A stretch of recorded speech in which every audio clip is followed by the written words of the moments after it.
السلام عليكم ورحمة الله وبركاته، اخواتي وحبايبي، عاملين ايه؟ يا رب تكونوا بألف صحة وخير وسعادة. النهاردة يوم جديد برزق جديد، ربنا يا رب يرزقنا الخير والسعادة كلها دايما يا رب العالمين. بصوا يا جماعة، النهاردة بقى انا عايزة اقول لكم ايه على سر كده يخلي بيتك مفحفح، ويخلي كده جوزك يقولك كده اول ما يخش من باب الشقة يا روايحك الحلوة. بجد بجد هتبقى ريحة جميلة قوي، لا هتخلي ريحة للمراتب ولا بقى انتوا عارفين المراتب وما ادراكم ما العيال اللي بيعملوه في المراتب، والريحه اللي ما يعلم بيها الا ربنا. فبقى بصوا هيعطر معاكم ومكون كده من البيت زي ما بيقولوا، وحاجات رخيصه ولا هتشتري حاجات غاليه لتعطير البيت كده، والسجاد، الفرش، المطبخ، كل حاجة في البيت هتتعطر وتبقى ريحة شقتك. بس تداومي عليها والدوام لله، كل يوم كل يوم تعمليها ان شاء الله الريحة هتبقى تحفة وتجنن. وزي ما قلتلك في اول الفيديو، المكون الخطير ده هيخلي الريحة تجنن كده وتطير العقل. نبدأ بقى، بس ما تنسينيش في اللايك اللي بتستخسريه فيا ده. نبدأ ونشوف المكونات النهاردة هتكون معانا عاملة ايه.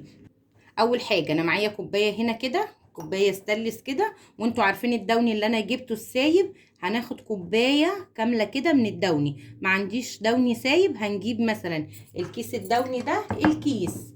مش هقولك بقى ايه يعني هاتي اللي هو الدوني بتاع الشركات، لا احنا دلوقتي بندور على حاجة سعرها حلو كده ورخيص. هفضي بقى انا هنا ده عشان طبعا ما دلدقش واخرب الدنيا، فهفضي اللي في الكوباية في قلب الايه، في قلب الازازة الحلوة دي واوريكم.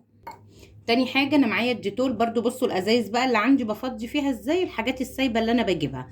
هاملة كوباية كده من الديتول، الديتول السايب، الديتول السايب. جربي، انا ما غسلتش الكوباية على فكرة مطرحها الدوني. بصوا بقى، انا كنت طبعا بهدلت الدنيا في الاول، فهقفل برضو واحط عشان ما بهدلش الدنيا قدامكم. بصوا بقى، هنا انا حطيت الديتول على الدوني. طبعا انا هقلبهم على بعض، بس بقى هناخد ده يا جماعه كربونات الصوديوم، ده كربوناته، هناخد منه معلقه. ايه ده، انت هتحطي كربوناته؟ احط كده معلقه من الكربوناتو. احاول كده انزلها بالراحه، اللي يقع مننا بقى يقع. ناخد حبه كمان عشان الحبه اللي ايه، اللي وقعوا معانا. والله العظيم الريحه انا مش قادره اقولك، انت هتزعلي عليها. طبعا انا هشطفها من بره. بصوا بقى، انا كده حطيت الكربونات والجيتول والدوني. هعمل ايه بقى؟ هرجها كلها كده مع بعض. حاول كده. بصي دي هتكفيكي بقى كذا يوم، كذا يوم. تقومي من النوم الصبح وقبل ما تنامي تعملي برضو نفس الموضوع، نفس الموضوع اللي هو ايه. انا دلوقتي خلصت الاكل اللي ورايا، خلصت كل اللي ورايا. عندي الرخامة بتاعة المطبخ، هعمل ايه قبل ما هنام وخلصت المواعين؟ هرش ايه، هرش كده عليها، فاهماني؟ هرش كده ايه عليها كده وبالحب. بصوا بقى يا جماعه، هتيجي بقى على فرش الانتريه او الانتريه عندك الركنه، هترش منها على الركنه كده والانتريه. هتفتحي الشباك ساعه الصبحيه كده بيهوي. حاولي ان انت ما تنغنغيش يعني تبلي قوي، بس هتبخي كده حوالي بختين على الركنه، على السفره، في الحمام، في الاوض، في اوضه الاطفال، على السجاد. يعني انا مثلا كنست السجاد بتاعي وخلصته، هرش على السجاد بعد ما كنست. هتعملي الموضوع ده مرة الصبح ومرة بالليل. هترشي على الستاير منه، هتخلي ريحة الشقة جميلة. هترشي على الستاير، هترشي على السجاد زي ما بقولك، على المراتب كده. بس من طبعا انت هتقولي لي ايه، اصل انا عملت المراتب فانا كده هبلها. لا، انت هتفتحي الشباك هتهوي الدنيا. الرشه بتبقى بسيطه، بس هتسيبي ريحه معطر في البيت.